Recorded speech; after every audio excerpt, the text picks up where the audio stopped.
第528节，1970年5月13日，星期三晚9点03分。灵魂直接感知所有的经验，你所知觉的大多数经验是以实质的包装包好来的，你却把包装当作了经验本身，而没想到看看里面。你所知的世界是意识所做的无限个具体化之一，这样看它是有意义的。但是灵魂却不需要遵照物质实相里的法律与原则，它也不依赖肉体的感知。灵魂所感知的乃是在你所知的实质事件之下的精神性的活动与事件。灵魂的感知不依靠时间，因为时间是一个物质界的伪装，不适用于非物质的实相。很难对你解释直接的体验到底是如何作用的，因为它以一个完整的知觉之场的方式存在，而与实质的线索如颜色、尺寸、重量和感官无关系，那些正是你的肉体感官所披戴的。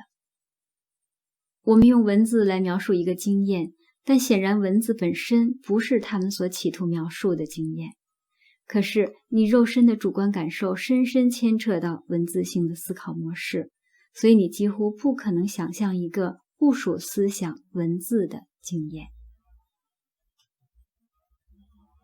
每个你知觉到的事件已然是一个内在事件，一个被灵魂直接感知的心灵或精神事件的转译，但是由自己的物质导向的部分转移成肉体感觉的用语。那么不如说灵魂并不需要一个肉体来达到感知的目的，感知并不依靠肉体的感官。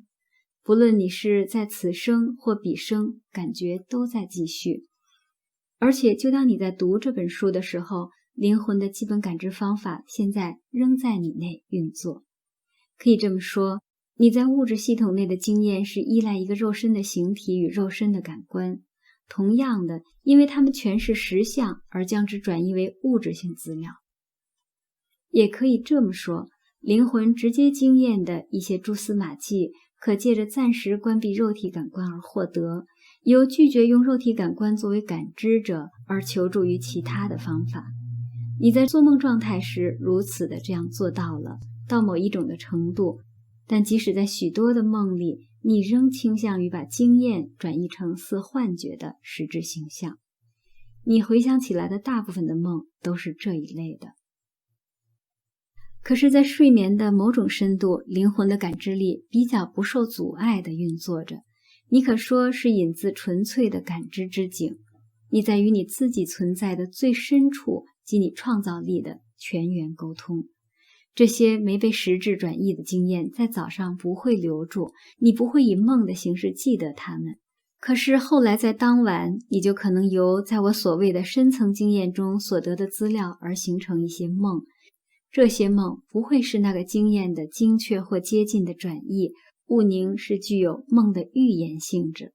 你知道，那是件完全不同的事。现在在睡眠状态中发生的这意识的特殊层面还没有被你们的科学家精确地认定，在其间发动了能量，以使睡眠状态可能发生。的确不错，梦容许了肉身导向的自己消化目前的经验，但同样这经验的确又还原成它的原始成分，可以说它解体了，它的一部分被保留作过去的肉体感官资料，但全部经验却回到它原始的直接状态。那么灵魂与你为了将它所需的肉体衣服分开而永恒的存在。肉体性的存在是灵魂用于体验它自己的真实性的方法之一。换言之，灵魂创造了一个世界给你去居住、去改变，一个完全的活动范围，在其中新的发展与新的意识形式的确能出现。可以说，你继续创造你的灵魂，而它也继续创造你。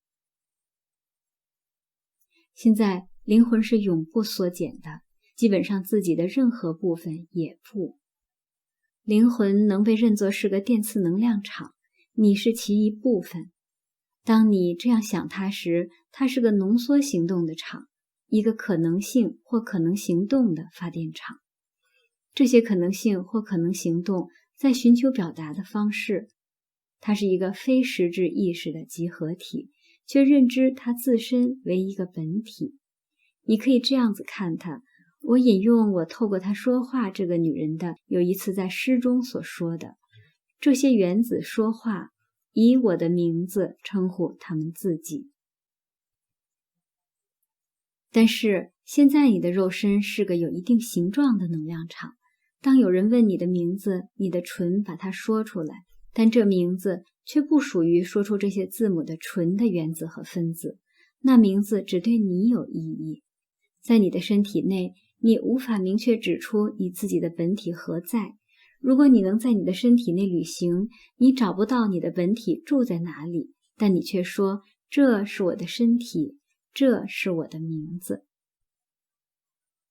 如果连你在你体内也找不到你自己，那么声称拥有细胞与内脏的你的这个本体又在哪里呢？你的本体显然与你的身体有些联系，既然你不难分辨你的身体和别人的身体，而你也无疑的不难分辨你的身体和你坐在上面的椅子。以较广义的方式来说，可以由同样观点来看灵魂的身份。他知道他是谁，的确他比你具肉身的自己更确定他的身份，但在那电磁能量场中，又在哪里能够找到灵魂的本体呢？他使他自己的所有其他部分重生，并且给了你自己的本体。当人问他你是谁，他只简单的答我是我，同时也替你回答了。现在以你们所了解的心理学用语来说，灵魂可以被认为是个主本体，它自己就是许多其他单个意识的完形，一个无限的自己，能以许多方法与形式表达自己，也仍能维持他自己的本体，他自己的我性，即使当他知道他的我性也许是另一我性的一部分。我确知这个在你们看起来似乎不可理解，但事实是，比喻地说，即使他现在可能与其他这类能量场相融合，或旅行过这类的能量场，这个我性仍然维持着。换言之，在灵魂与灵魂之间，有种互取互育、发展与扩展的可能性是无止境的。再说一次，灵魂不是一个封闭的系统。只因你们目前的存在是如此极度地灌注于一个狭窄的范围里，所以你给你自己的定义那么严格的限制，然后又把这些限制投射到你对灵魂的观念上。因为你的肉体的身份担忧，而你限制了你的感知范围，因为害怕你不能应付更多的知觉，而仍维护住你的我性。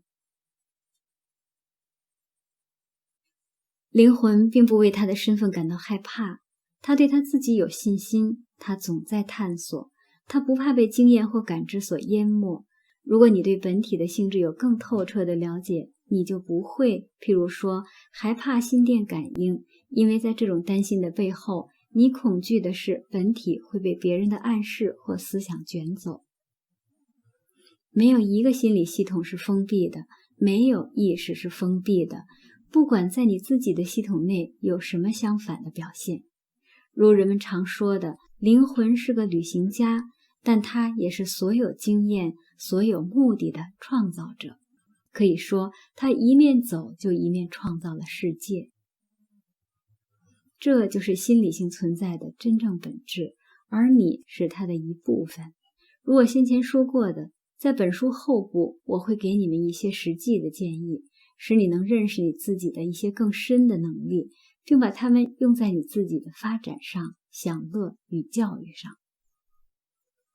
意识基本上并不是建立在那些你现在那么关心的善与恶的先见上，按照理论，灵魂也不是。这并不表示在你们的系统或一些其他的系统中，这些问题不存在，或我们不是宁可从善去恶。它只表示灵魂知道善与恶只不过是一个大得多的实相的不同显现而已。我要再强调，虽然这听起来很难懂，当你学会体验你是什么的时候，直觉的这就会变得更清楚了。因为如果你不能在你的肉体内旅行而找到你的本体，你可以旅行过你心里的自己去找。除非你亲自开始这样的一个旅程，否则你不可能相信，透过这向内的探索，你可以感知这么多奇妙的事情。你就是一个灵魂，你是一个灵魂的特定的显现。你若认为你必须对自己存在的本质保持无知，那真是荒谬之极。也许你不能把你所知清楚地以言语表示，但这绝不能否定一旦你开始向内看时所获经验的价值或有效性。你可称此为一个精神的或心理的或心灵的探索，随你的意。你不是在试着去找你的灵魂，那样讲的话，没有东西可找，它没有失落，而你也没有失落。你用的字眼也许无关紧要，但你的意向却的确要紧。